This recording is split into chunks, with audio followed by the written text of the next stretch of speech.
As this happens, we briefly spot the Mimic fleeing Dolly's body and escaping into the vent system. The Mimic was right there and I didn't see him the entire time. That's crazy. Hey, hello everybody and welcome back. We've got some more Five Nights at Freddy content here for you today. This time we're reacting to the lore of the game we just finished, Secret of the Mimic. Now, there is something I do need to admit though. Per usual, I got the bad ending. I know, surprising.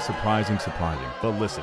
There's 3 endings apparently, maybe even a secret ending or something along the lines of that. I've heard a few things here and there, but I don't quite know the details. And who could have guessed that, right? Per documents, per all the little secrets and all the lore out there, there's just so many things that confuse me sometimes when it comes to these stories. But don't get it twisted, I love the lore. I love to know more about the games that I love and enjoy and play and get scared and all the crazy, dark, twisted stuff behind stuff like Five Nights at Freddy specifically. And who better to explain it? The man, the myth, the legend himself, Super Horror Bro Mike here, is going to tell us all about what we need to know. So let's check some things out so that we can possibly look to get the other endings somewhere along the way. Enough of me yapping though, let's get on into some lore reaction content right now. Hey guys, Super Horror Bro Mike here. What's up, Mike? In today's video, we venture into a haunting animatronic workshop as we explore the... Yes, I know, we're 7 seconds in, I just paused. The elephant animatronic skin suit was the worst one by far. Just want to clarify that. Five Nights at Freddy's Secret of the Mimic. As with any Five Nights at Freddy's game, the story presented in Secret of the Mimic is multi-layered. I don't even know what that is. There's the basic narrative we experience while playing, and then a deeper tale to uncover via a host of audio logs, emails, and different endings. Oh. And so the structure of this video will I didn't be read as any follows. of those. First, we'll take a look at the main story and thrilling moments players experience on their initial journey through Murray's costume manor, as well as when unlocking the bad ending. Then we'll take a look at the secret story buried within. Bad ending? Never heard of it. And the 2 additional endings tied to it. So sit back. There's 4 endings. Oh, let's go. I'm so pumped. Okay, we're going to stop pausing for a little bit. Unless I have stuff to say, it's reaction. Get used to it. I pause a lot. A late shift. Let's go. 36 hours in, no big deal. Arnold is a run-down and overworked employee of Fazbear Entertainment, wearily driving his way home after a brutal 36-hour shift for the company. On his ride home, Arnold is contacted by dispatch, who explains they need him to take on another job. It's rough. If Arnold does not comply, he faces docked wages and the repossession of his truck. And so with no other option, he agrees to the assignment. It hits too close to home. I'm struggling to stay awake. Frankly, I tried to tell my manager that I can't. They did the worker, corporate America, corporate bullshit thing so well, it infuriated me. I wanted to give the dispatch the good old 1-2 buckle my shoe. He was developing some tech for us, but he's got in game, of course. As per his contract, everything he's been working on for us is now legally ours, so we're sending you in to get it. The legally ours part, I wonder if that's even true. You know what I mean? Like they're pretty twisted and crooked. What if that's not even true? Tech being developed there on behalf of Fazbear Entertainment by its owner Edwin Murray. The exact nature of this technology is unclear, but dispatch insists that, as per Edwin's contract, the project is now legally owned by Fazbear Entertainment and must be reclaimed. Dispatch also mentions that they have detected movement inside the facility. Fishy. Though who this movement belongs to is also unknown. I wonder who it could be. Edwin pulls up outside the manor and ventures inside with a trusty tool in hand known as the Data Diver. The Data Diver is a nifty device used to gain access to various areas of the building by hacking doors and terminals. However, in order to do so, Arnold must locate upgrade stations and complete a hack-like minigame to level up his security clearance. Didn't fail a single time. The front of the building is locked, and so Arnold heads around the back and manages to slip under an oddly torn-up fence. Who could have done this? The back door has been left unlocked, allowing Arnold to make his way inside. I didn't even think of that being the case. There's something ripping through the gate. I didn't even consider that being a who could have done this moment. Inside the manor, Arnold is greeted by an automated recording of owner Edwin Murray, who explains a little about the place. Welcome, potential buyers, to Edwin Murray's costume. If you guys thought I yap, Edwin's 10 times the yapper that I'll ever be. Just want to clarify that. Manor, the leading powerhouse in costume entertainment and carnival game technologies. Woo! Woo! Come in and see I like his what energy, though. Murray's I like that guy. Carnival, amusement park, midway, or fun fair. After this introduction, we get to experience one of Edwin's proudest attractions, the welcome show. Here we are greeted by Mr. Helper and Proudest? Mrs. Helper, voiced by none other than Edwin and his wife Fiona respectively. Welcome! Welcome! The show's just begun! There's so much to be done! You want to be here to stay? It's a one-of-a-kind fantasy workshop where you'll quite simply be amazed! Woo! Woo!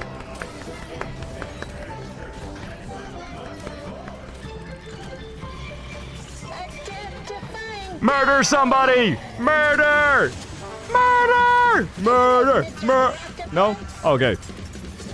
This is cool too. I like. Yep. The welcome show abruptly breaks as a power cut occurs, and this forces our reluctant hero to use the data diver to access a nearby power room to get things back up and running.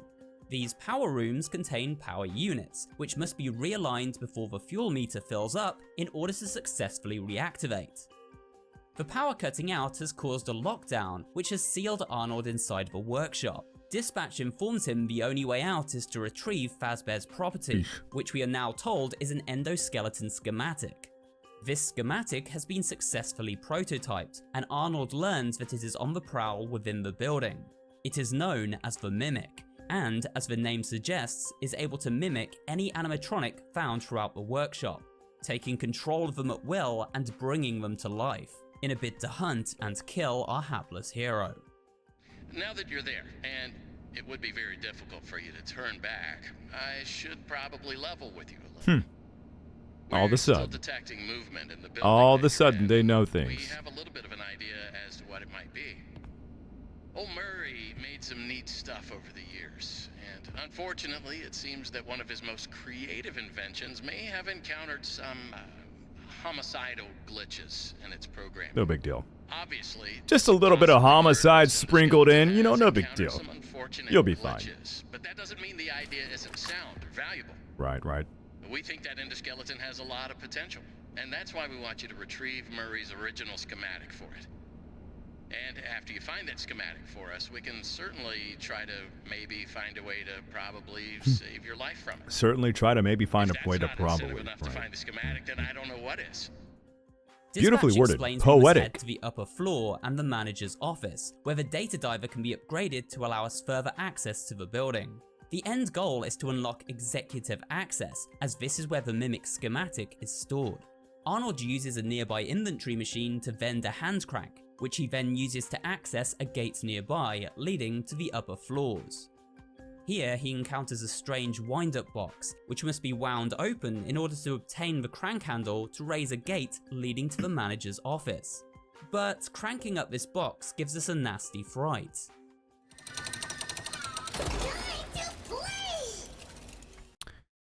I am gonna say, Jackie, I think, was probably the most terrifying of the animatronics.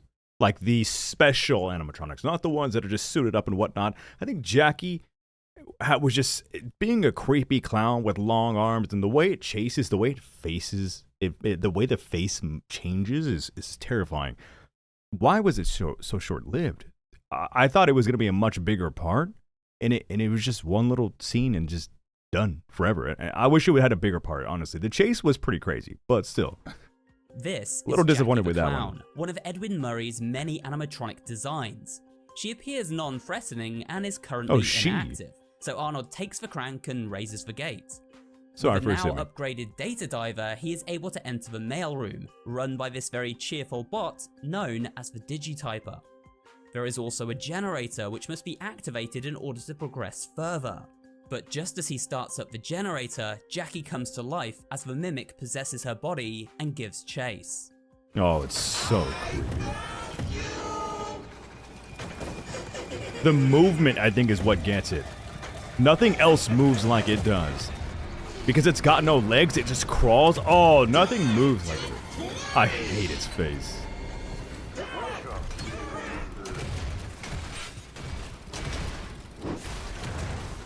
Time to go.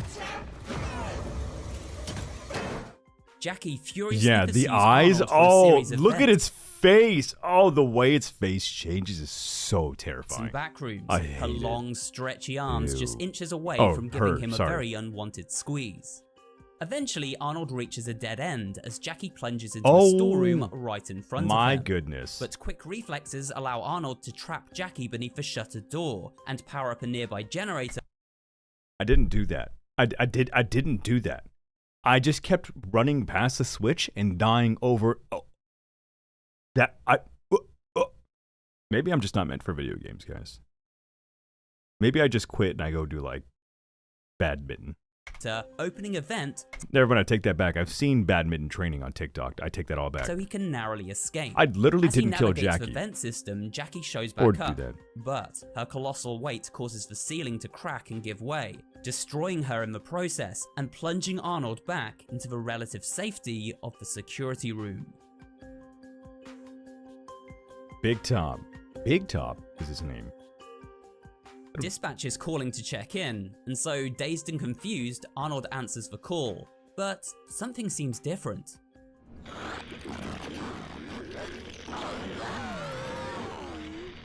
Awesome. Glad to see you made it here without any complications whatsoever. So we did some digging to learn more about that bomb. I didn't notice that change either. Oh, this is why we watch these videos, guys. Pursuing you. From what we can tell, it was designed to keep Murray's son entertained while Murray worked. It would mimic the actions of those around it. At some point, the endoskeleton was exposed to some sort of violence, the details of which are a little fuzzy. I wonder what the violence was. This I'm mimic so endoskeleton curious. then copied that violent behavior. Dispatch breaks up and glitches before the signal retunes itself and seems to return to normal. He explains the mimic was originally developed to keep Edwin's son David entertained, but after being exposed to violence, began to mimic the incident and over time has grown more and more dangerous. Dispatch then instructs Arnold to head to the showrooms, as it is here he will locate the next upgrade station. Tickets, please. En route to the showrooms, please. Arnold comes across an Tickets, elevator, please. but Tickets, please. Tickets, please. Tickets, please. Sorry, we'll go back to the floor. unfortunately it appears to be broken.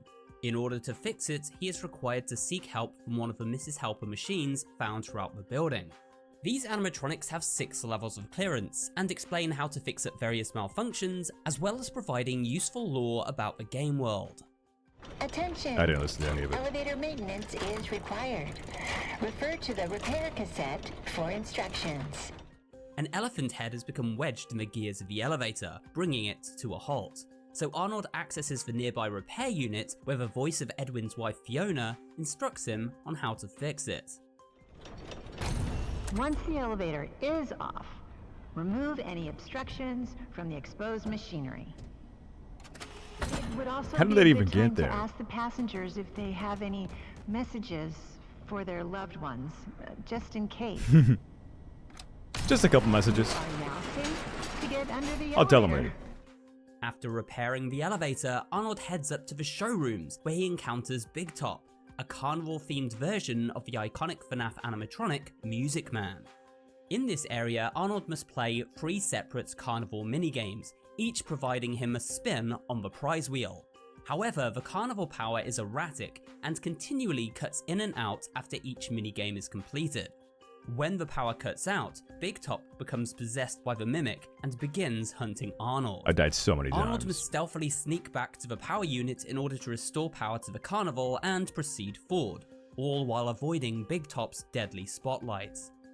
Eventually, after repeating this process enough times, Arnold manages to hit the jackpot and win the grand prize, access upstairs.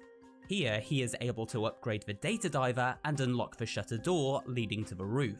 But once W. again, Arnold. fate is not on our side. On 36 Big Top hours. shows up and gives chase. Don't click the button. Oh, they clicked the button. You never click the big red button. Unless you want to have like a really cool J scene, I guess. It was pretty funny. I crashed out so hard. If you guys haven't seen my playthrough and you're watching this lore reaction, I crashed out so hard on the Big Top section. I probably died upwards of 10 to 15 times. Some of these games, they just don't work for me. I don't know why. I can't get it. I'm having PTSD flashbacks right now. Big Top chases Arnold through the facility, sorry. smashing down walls and ceilings in an attempt to stomp him out. After a lengthy pursuit, Arnold reaches a stairwell where he is ambushed by the Music Man, who breaks the catwalk and sends both parties plunging into the depths. Luckily, Arnold survives the fall, and Big Top does not. Of course he does. He's a legend. Arnold's a legend. 36 hours in, no fucks given. Arnold's next location is an upgrade station located in the theater, which he can get to through the workshops. These workshops are where all manner of Murray's animatronics were manufactured and brought to life. Gaining access to the theater above is no easy task though, as Arnold must build a pirate animatronic by finding various parts throughout the workshop, and then once assembled, activate the spring lock mechanism, allowing him to climb inside the suit and use it to activate an elevator to the floor above. Luckily, once inside the suit, he is undetectable by the Mimic, who senses he is simply another animatronic.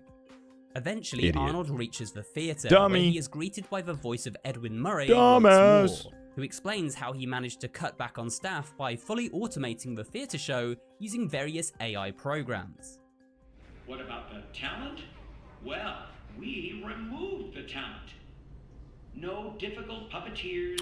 Oh, that's what he was talking about with all this. I know he was talking about something of getting rid of people, but I didn't know why. The entire show can be controlled by just one animatronic, shooting targets to progress the story.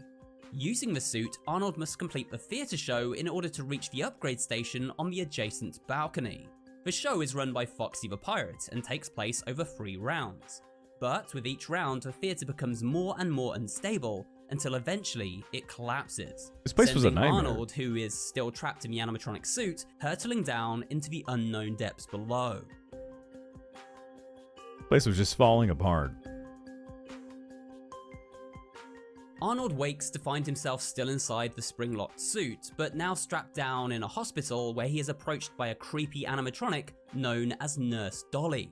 She detects a foreign object within the suit, our long-suffering explorer, and explains the process to flush him out and return the suit to working order, a process which would kill him. Good news! It's a little bit of splatter and smash and power washing. First, we will blend up the foreign object. Then, you'll need a stringent steam clean to soften up the remaining organic material so we can scoop it out. Finally, it makes sense. It does make sense. With the power hose. Don't forget the bleach. Nice long soak in the bleach bath. No, she didn't forget the bleach. After she leaves, Arnold is able to quickly jump out of the suit and slip away.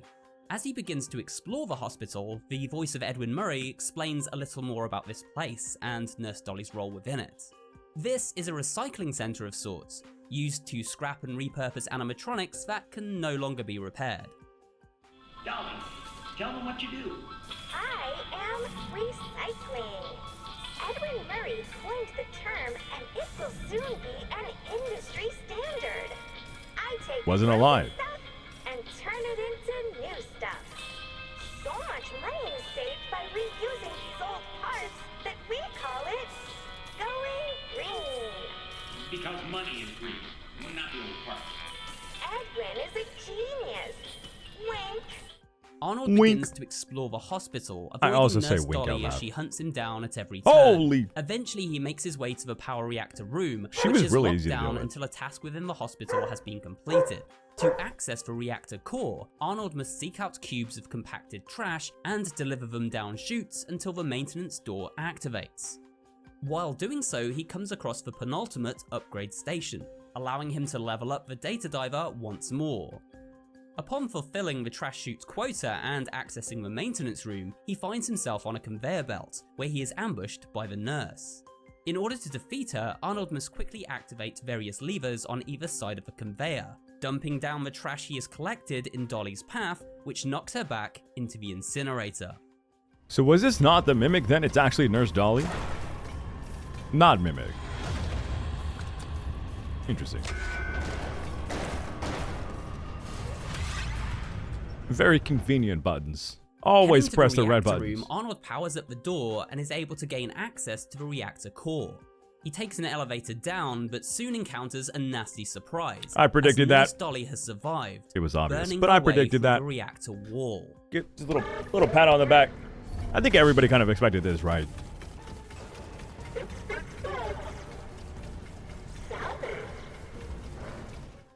Arnold is relentlessly pursued by a now molten version of Nurse Dolly. He must sneak through corridors undetected as the now molten animatronic furiously seeks her vengeance. After some careful evasion, he arrives at an elevator leading back to the upper levels of the costume manor, narrowly escaping the nurse's clutches. Unfortunately, the elevator comes to a crashing halt of course as Dolly does. lands on top of it. All these final elevators bid to suck take so out our bad. hapless hero. Arnold must quickly repair the elevator using Fiona's instructions in order to survive. Well, it can't be that different from the other elevator instructions. I failed this elevator within the first, Give it a like, shot. 2-3 seconds. I remember you're supposed to use the emergency brake, then turn off the elevator? Fiona and Edwin were meant for each other. Just yap, yap, yap. King and queen of yap. Are you supposed to increase the speed? The instructions are that bad. And right, like a... Once you figured that part out, power on the elevator, disengage the emergency brake, and cross your fingers? I'm surprised she hasn't just melted through the top by now. I mean, it is a video game, yo. Reactivating the elevator sends it hurtling upward, Video games. crushing Nurse Dolly as it meets its final destination on the top floor. As this happens, we briefly spot the mimic fleeing Dolly's body and escaping into the vent system. This is why we watch these videos. I didn't even notice that. I was too busy being happy to get out of the elevator and to watch Nurse Dolly molten lava, of course. But this is why we watch these videos, guys. The mimic was right there and I didn't see him the entire time. That's crazy. Oh, mine is blown right now. Darkness and light. Oh, I hope he... What is... Tiger Rock, I believe is his name. I was calling him King Lion or something like King... I don't know what, but I don't know anything Arnold about makes this his way guy. But back apparently he's to a the really big security part of office Five Nights at and Freddy. checks in with Dispatch, who explains the executive access upgrade and mimic blueprints are found in the admin area, which will take our intrepid explorer through the warehouse.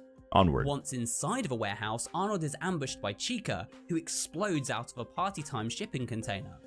This early version of Chica has a slightly different design to those more modern ones that would become famous under Fazbear Entertainment. Oh, that is Chica? Arnold must avoid the roller Interesting. skating chicken as he seeks out 3 missing connectors for a power unit and then repair it in Interesting. order to gain access to the upper floor.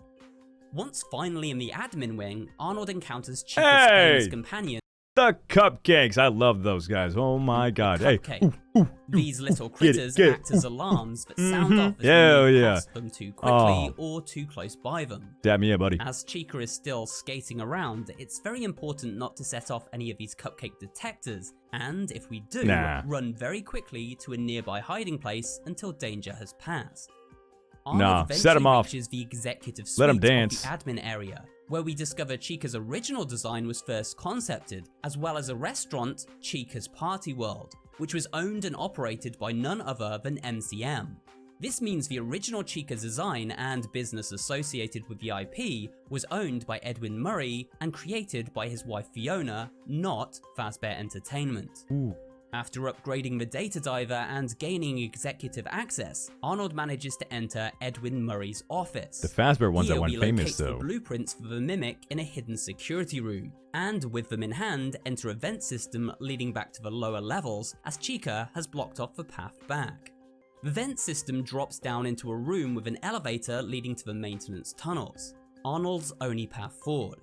Power surges cause lights in these tunnels to periodically flash on and off, meaning that Arnold must rush from spotlight to spotlight so he avoids getting caught in the surrounding darkness. Making matters worse is a new enemy known as Tiger, a giant white cat who the mimic has possessed. We've seen flashes of Tiger before while exploring the manor, but now he begins ferociously hunting. Wait, this is a new character? I'm so confused right now. I could have sworn he had such... I don't know. I've seen random little TikToks and shorts here and there that hype him up as this really crazy part of this universe. But maybe it's just really crazy from all of this. I think he's part of a secret ending. I need to know these details. This is why we're watching the video, people. Sorry. Let's move on. The mimic uses Tiger I'm just a little to whisper confused right echoes now. of the past. Cryptic lines of dialogue it has learnt through contact with the Murray family over the years. He's like a ghost.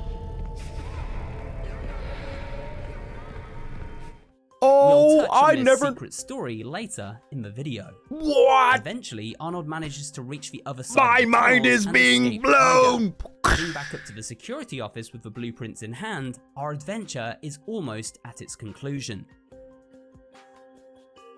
A job well done. Hey, put her there, partner. Arnold reaches the security office and checks in with dispatch, who thanks him for a job well done and asks him to drop off the data diver in the inventory hatch. Well done, Arnie. I didn't think you could do it, but here you are. That data diver has exact permissions, and you found the blueprints. Put that data diver in the inventory system. It'll go right to where it's needed. Listen, when this was happening, I was talking about how dumb of an idea it is to give up the one thing that gives us value to these people who are making us do this stuff for their evil cause. I was talking about how it's so dumb to give this item up because it's the only thing we have that keeps us alive. And then I gave it up anyways. I didn't know you couldn't just not give it up. Press play. Good work. Thank you. After complying with this request, what can I say? it's time I'm a to good finally employee. exit through the garage where Arnold's truck has been parked up. He gets in the truck and begins to drive home, but en route receives a confusing call from dispatch. Arnold, there you are. We've been trying to get a hold of you all night. Why didn't you answer? Dude, this part right here immediately made me think of Poppy Playtime. The Ollie, why can't I think of the character's name? No, I'm mind blanking. No, prototype. Ollie prototype moment where the voice was fake. I was like, wait a minute. Was the mimic talking to us the whole time? Which I'm pretty sure is the case. I'm pretty sure that's the insinuated scenario here. But let's check it out anyways. Maybe I was wrong. Who knows? I just talked to you. You told me to give you the data diver and I could go home. So you admit it? You misplaced Oh, company I would property. punch this guy so hard. No, In game. No, I gave it to you. I would give him an uppercut. Fazbear In game. Entertainment will hold you personally responsible for lost or stolen property. What did you expect would happen? I did everything you told me to. Despite handing over the mimic blueprints, Fazbear Entertainment claim they never received them, and are blaming Arnold for abandoning his job and misplacing company property. This leads to the revelation that the dispatch Arnold was communicating with for the majority of his time within Murray's costume manor was in fact not an employee of Fazbear Entertainment, but instead the mimic mimicking the sound of the dispatcher's voice. Guiding Arnold through the manor and having him carry out its bidding, so he would hand over the blueprints to it. But why? See, my question is, why was he trying to kill him at the same time then? I guess maybe, since technically Arnold dying is not canon, right? You have to continue the story. So was that his attempts at killing him maybe just to make it more believable that dispatch is saying, hey, by the way, there's this thing you have to worry about, and just kind of like play the part a little bit more? I don't know. Well, for that, we're going to need to dive into the second part of this video where we take a look at the secret story of this latest FNAF game, uncovering the truth behind both the Murray family and the Mimic itself. But before we do that, there is one more story beat to acknowledge in what I will coin the bad ending. Yep. After ending the call with dispatch, Arnold notices something moving in the back of his truck. Turning around, he finds the Mimic is behind him and meets a fateful demise. Yep. Unfortunate. Typical Kritur ending. Dying and not getting any lore and/or extra content. Love to see it. Before we dive into the backstory of Edwin Murray and his family, we first need to explain events that unfold if we refuse the Mimic's request to hand over the data diver. If Arnold does not comply and instead tries to exit the security office, he finds himself locked down and trapped inside. However, there is a way out. By accessing the MCM computer terminal with a fully upgraded data diver, it is possible to activate a command known as Parachute EXE. This unlocks a secret hatch within the security room, allowing Arnold to flee the room and escape the Mimic's lockdown. You have made your choice. You are not going to make it out of here alive. What? You could have helped. If you had just given me the schematics, we could have... Depending on how much extra content their endings have, we might have to revisit this game, guys, and play it one more time. Fix things. After ignoring the Mimic's warnings and forging a path ahead, Arnold reaches the welcome show and initiates the goodbye command. This brings up a button in the center of the room, Red buttons, which once pressed takes Arnold down into the depths of a facility, where Murray's darkest secrets are kept. On the way down, Arnold is ambushed by the ruined remains of Big What? Top, who begins crawling down the elevator shaft after him. We must quickly activate a series of levers to unjam the platform as it becomes locked in place. Arnold reaches the floor below and escapes to safety, just as the platform collapses, crushing Music Man and blocking off the way back. Pushing forward, Arnold reaches the Research and Development Lab. This is where we discover that Edwin Murray and his wife Fiona had been working with Fazbear Entertainment on a secret project. Edwin had been contracted to develop a restaurant for Fazbear. There are animatronic designs familiar to anyone who is experienced with the original Five Nights at Freddy's games, and it seems the scale of this project was pretty big. Inside the pizzeria, Arnold activates a terminal to gain further access to the R&D wing. But as he does so, the Mimic takes control of various animatronic parts and builds itself into an amalgamation that begins stalking Arnold through the restaurant. In order to escape the amalgamation, Arnold must climb to various prototype spring-lock suits found throughout the pizzeria. Oh my god, we are so running this game back. I missed out on so... how do I always manage to get the bad endings? Where I get the least amount of content, the least amount of lore, and just bad stuff happens? What? There's so much more left to this game. Once inside these suits, he becomes undetectable to the Mimic, and can then use said suits to trigger security. Dude, I missed out on so much content. So much content. The idea is to fully drain the power by causing enough of these lockdowns, as doing so opens up a security office at the back. And security. It is here a major discovery is made. You give me no other option. F10 and 4. Fiona. And here you are. Despite the circumstances, it is nice to meet you face to face. That sounded like Nazi zombies right now from Call of Duty. It is lonely down here. Wait, what? What are you? A computer? Your voice changed. What is going on? You have questions, but there is no time. I'm almost out of power. You can still be useful. My communications with Edwin have been severed. Edwin abandoned us. Go on. He shut himself away in our home. Head to the main house and activate the communications sub-terminal. I have a message for him. We must convince him to repair M2. What the hell? Is that M2? Is that the Mimic? All that I want. If you do not, the voice is M2 will crazy. never stop pursuing you. That voice Tell is Edwin insane. I still love him. Edwin's late wife Fiona has become an artificial intelligence, now trapped as a ghost in the machine. She was the original Mimic known as M1, and the AI communicating with Arnold the entire time, mimicking the voice of Dispatch in a bid to gain access to the Mimic blueprints, in the hope of fixing up M2, the violent version of the Mimic who has been pursuing Arnold through the manor.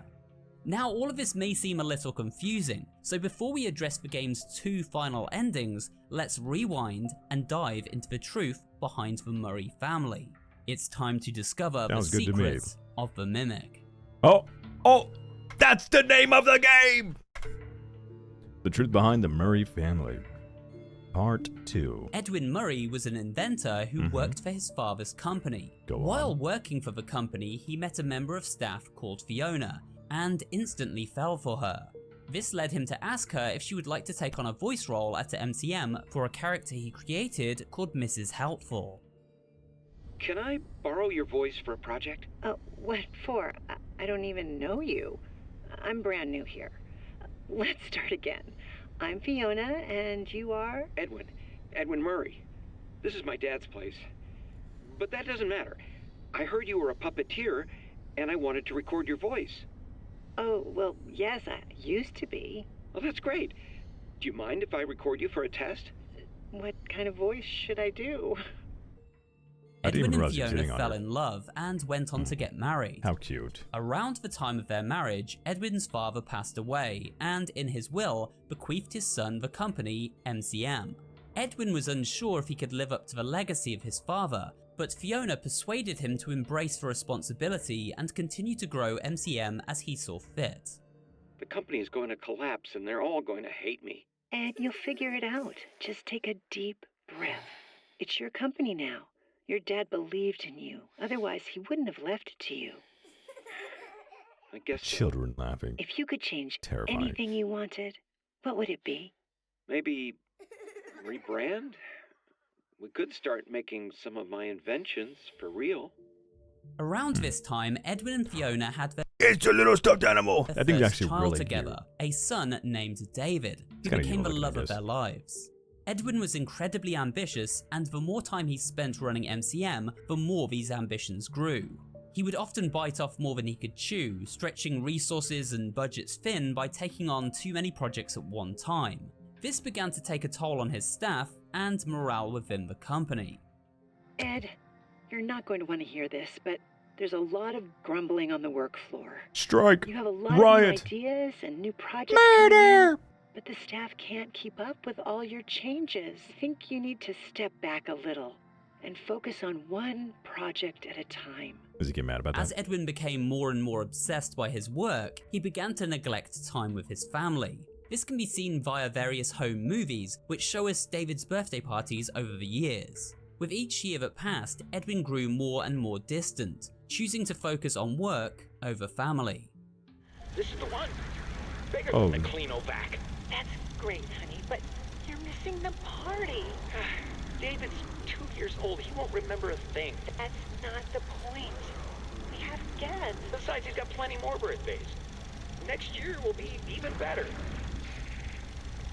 Well, hurry up. We're doing the cake in 5 minutes, with or without you. Yeah. Yeah. Then, tragedy befell the Edwin family when one fateful day, Fiona died in an accident at an MCM event called Fall Fest. I have to go help the Fall Fest crew, just for a few days until the installation is finished. I just have this terrible feeling like I need to be there so nothing goes wrong. Oh, why did you Oh, go? that's so sad. You weren't even supposed to be there. You were supposed to be here with me and David. Oh, how am I supposed to tell David that his mother is gone? How am I supposed to raise a kid on my own? His life is ruined. My life is ruined. Okay, so maybe it's what they intended, but it sounds more like it's an inconvenience for Edwin that Fiona's gone. Not so much that he cares about her that deeply. I mean, I'm sure he's in love and whatnot, or was at one point, but this sounds like he's just bothered that she's gone, and now he's got to deal with that. In the years Not that so much followed, sad David about began it. to long Maybe for his I'm wrong. mother to I could return, be and very this, wrong. coupled with Edwin's own grief and inability to let go of the past, led him to take on a new project known as M1. The project was something Edwin worked on in complete secrecy, carrying out experiments in the depths of MCM where he tried to create an endoskeleton with AI that could develop algorithms and learn behaviors and personality traits of the people it was exposed to. Edwin fed this AI recordings of his late wife Fiona and eventually made a breakthrough, bringing her back to life via... Speaking of AI and hunting things and whatever else like that, Alien Isolation had that AI kind of hunting, whatever the heck you would be called, programming for the alien itself or the xenomorph. There wasn't anything like that for the Mimic, was there? I might have to Google that. I'm just curious, because that would be really cool considering it's supposed to learn and adapt to everything that goes on. Well, that's M1, and but still. reinstating her I would into assume the family M2 would as be a the same. robotic version of David's mother. Weird. This is great. He's gonna love it. Fiona, did you make this? I baked it myself for David's special day. Great job. You just continue to surprise me. All right, I think we're ready. However, over time, M1 became more sentient and free-thinking, almost as if it recreated a replica of Fiona that could reason with Edwin and have entire conversations with him. Then tragedy struck again. Edwin's son David died, and Edwin found himself alone, with only the replica of his wife for company. M1, aka Fiona, then began pushing Edwin to create M2, a version of the Mimic that could replace David, so that the three of them could continue on as one big happy family. Edwin, it doesn't make sense. It's terrible, and there's no logic behind it. It happened, and you have to deal with it. You did it before. We can fix things together. I am here to help. The voice does sound so much more structured and robotic. You need to try again. Build another. Edwin tried to recreate the Mimic technology, but the process didn't work correctly. Instead of mimicking David, M2 would take on the traits of Edwin and Fiona too, learning from everyone it came into contact with. M2 reminded Edwin of himself, and more specifically, the neglectful behavior he exhibited toward his family. In a fit of rage, he lashed out at M2, dismantling the animatronic. He then took M1 and transferred Fiona's consciousness into the... Wait, that's hardcore. M2's violent behavior was learned from getting attacked itself by Edwin? So like getting ripped apart or like attacked and beaten and whatever, that's the reason it now attacks other people? That's kind of that's brutal. Machine we find in the depths of MCM. He sealed her away, the memories too painful to confront. This violence and confrontation led M2 to become influenced to commit acts of violence itself. You're not him. You're not! Stop sounding like him!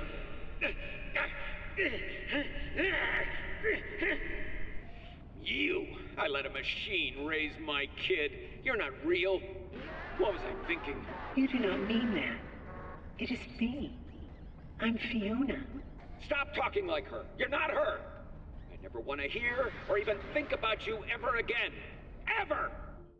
Damn. While all of this was going on, Fazbear Entertainment had learnt about the Mimic technology via a series of leaks that occurred from disgruntled MCM staff members. A member of Fazbear's senior staff with initials WA, aka William Afton, began to poach talent from underneath Edwin, leaving him with nobody qualified to complete the Fazbear project.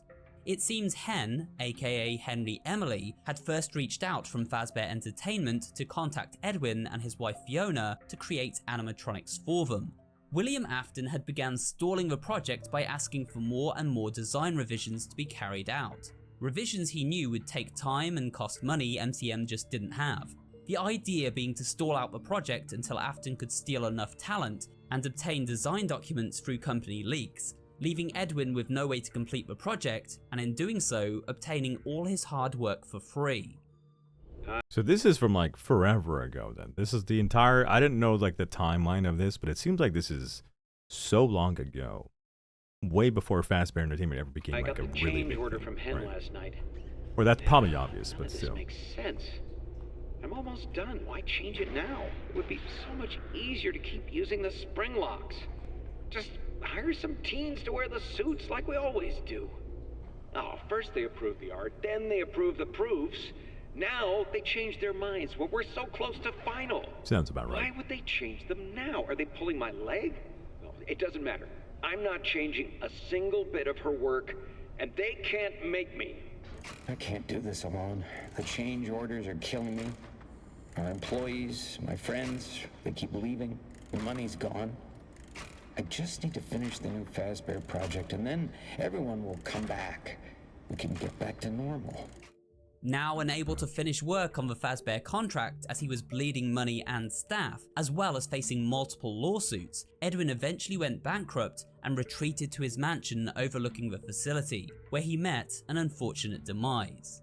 Fazbear Entertainment now in possession of Edwin's work and the talented staff once under his leadership. But one project remained unretrieved: the Mimic. M2. The Mimic. Escaping M2. Normal ending. Okay, so there is a canon ending. Now we've touched on the Murray family backstory, let's continue on and take a look at the two final endings for the game and wrap up this video. After receiving a request from M1, Wrap it aka up. Fiona, No. Arnold is tasked with executing the Kritur.exe program, a protocol that will hopefully fix M2 and complete Edwin's work. This is now his only hope for survival. He comes to a rail system and climbs aboard. The train comes equipped with a version of Helper who explains Edwin hit rock bottom and was in enormous amounts of financial debt and legal trouble. Active project status. Fazbear project. Over budget. Behind schedule. End of active projects. Bank account status. Overdrawn. Damn. He was going through it. Loan payments are past due. 11. Legal status.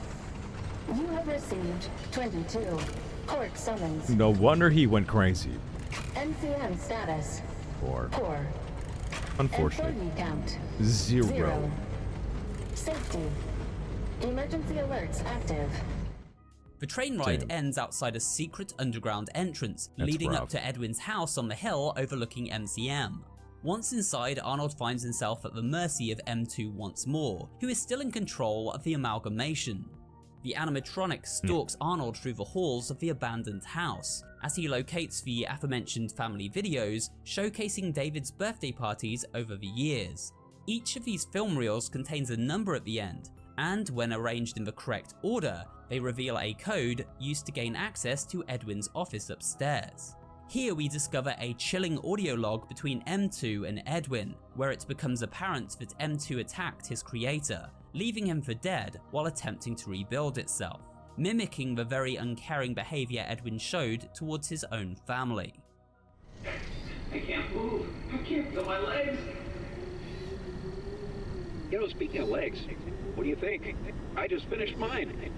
Dude, that's so dark. Both of it on all different sides of this spectrum, right? Edwin attacks Mimic. Mimic learns violence from Edwin. In return, kills Edwin and essentially mocks him on the way out. Not that it necessarily was going for that, but it is pretty fucked up. That's some dark shit. What goes around comes around, guys. Be nice to people, or you never know, a robot might come and murder you. There are still a few in-game. things to work out. I'm sorry, M2. I lost my temper. I was always gonna fix you. Please, call for help. M2, respond. Oh, can't right now, buddy. We can do something fun tomorrow. Oh my God. That's so messed up. The absent dad. Office, Arnold the uses absent a computer father. terminal to access a secret room where the Kritur.exe program is contained. This is the program Fiona asked Arnold to activate, a command line she hopes will set M2 free from its cycle of violence and allow David's childlike persona to take hold. Upon activating this protocol, M2 shows up in its true endoskeleton form and gives chase as the building begins to self-destruct in a blazing inferno. Arnold manages to reach an elevator, narrowly evading the Mimic. As the elevator descends, he hears the voice of Fiona, a pre-recorded message speaking to her husband Edwin. Edwin, it's me. It's been a long time since we had a chance to talk. I hope you're taking care of yourself. Nope. Knowing you are still trying to hold it all together. Nope. But the company doesn't matter anymore. It's over. Oh, need to let it go. not the innocent robots. I beg you, put it all aside and fix M2. It is not too late. You can stay up in the main house if you want to. But would you consider visiting every once in a while? I miss you. Aw. But I miss my child more. I watched him grow up through this machine. I want him back. Aw. It's not too late to fix our family. After the message ends, Arnold reaches the rail station, but the train has been damaged in the explosion, and with no other option, and the Mimic hot on his trail, he begins to run. Arnold is chased through the exploding backrooms of the facility, avoiding all manner of Edwin's rogue animatronic inventions in the process.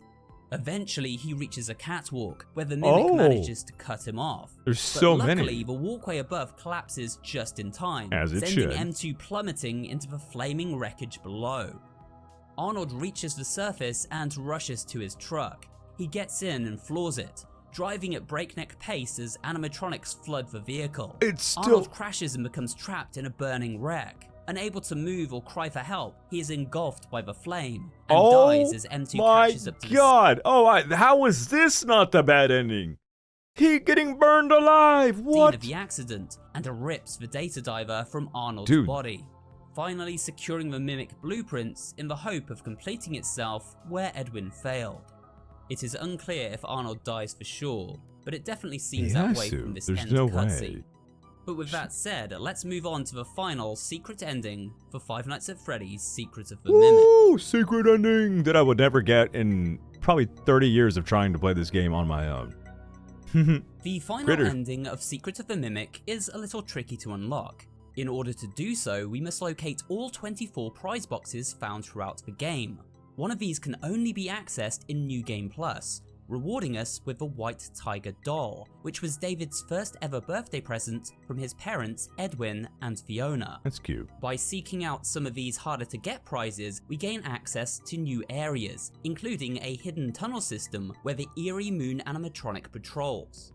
Ew. After all presents are unlocked, Arnold can play a retro-style choose-your-own-adventure game on the Helper computer terminal called Moon EXE. Oh, like a Princess This tells Quest. the cryptic story of the Murray family and is full of additional lore and symbolism.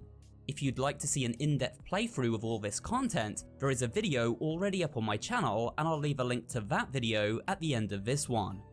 Once the Moon EXE minigame is completed, Fiona upgrades Arnold's data driver with an additional level of security clearance known as Glitched Permission.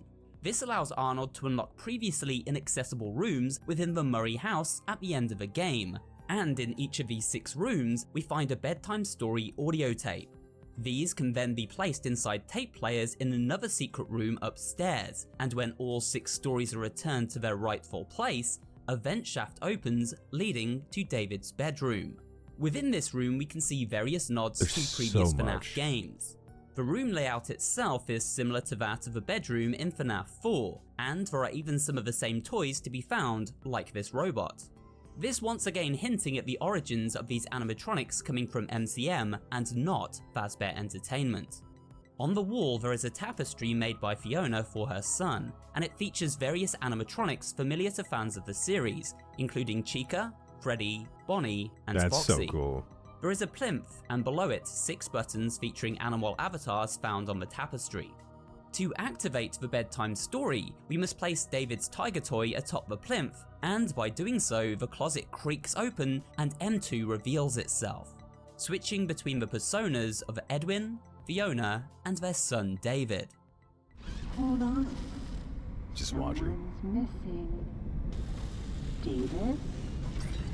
Where's David? Come out, wherever you are. There you are. Do you remember how our story begins? Once upon a time. That's right, a wily fox buckles washes in his pirate ship. Isn't that nice? This is blowing my mind. I was somewhat joking earlier. I would have never found any of this. Like, these endings are for me, my terms of gaming skills and knowledge about all this stuff, this is insane to find. But I do enjoy all the little Easter eggs for all this stuff. Look at the little bee in the back. You guys see that guy? All right, let's play it. So, what happens next? Love that guy. The mimic glitches and becomes aggressive. Arnold must quickly react to the bedtime story and punch in the correct animatronic in correspondence with the order it appears on the nearby tapestry.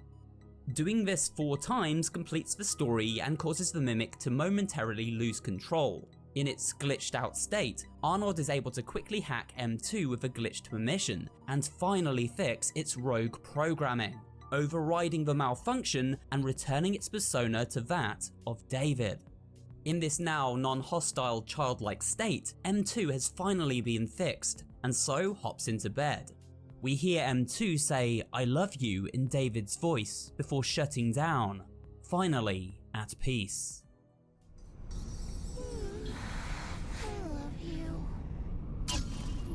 I'll cry right now. I'll shed so many tears. Arnold then hears some kind of commotion outside the room. It seems as though someone else is here. But this is where the story of this latest Five Nights at Freddy's game ends, and a mystery left for us to ponder for another day. And with How do that, they? we That's a come to the end cliffhanger of like this video, crazy. taking a look at the story of Five Nights at Freddy's Secret of the Mimic. I hope you enjoyed this video and found it both entertaining and informative. If you did, remember to leave a like, comment down below, and of course subscribe for more horror-related content. Well, ladies and gentlemen, that was a lot. That was a long video to take part in. We learned so much though. Even with stuff that is related to just the basic storyline. Like the elevator scene, for instance, with Nurse Dolly.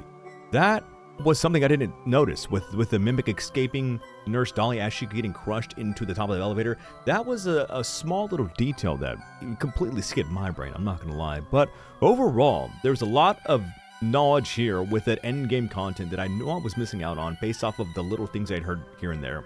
When stuff does pop up on my timeline for TikTok or YouTube Shorts or wherever else, I try to scroll away as fast as possible. So although I will see a couple things here and there, I don't really get all the details, and it gives me more questions. It doesn't really spoil too much for me. But the big thing for me was Tiger Rock. I was confused as to Tiger Rock's purpose and abilities and powers and all that other stuff. The secret ending was definitely something I didn't really expect, along with M2 reverting back to the David-sized small animatronic that ultimately was just a kid. And that's crazy because this, to me, how can I put this? And I hope I don't piss anybody off because I know these fan bases can be pretty big. This to me felt like Poppy Playtime-ish with the lore background that was going into a lot of this stuff and the origin stories, along with all the messed up stuff that CEOs, engineers, all the stealing, all the whatever else, like it goes back so far into this story that is ultimately pretty messed up.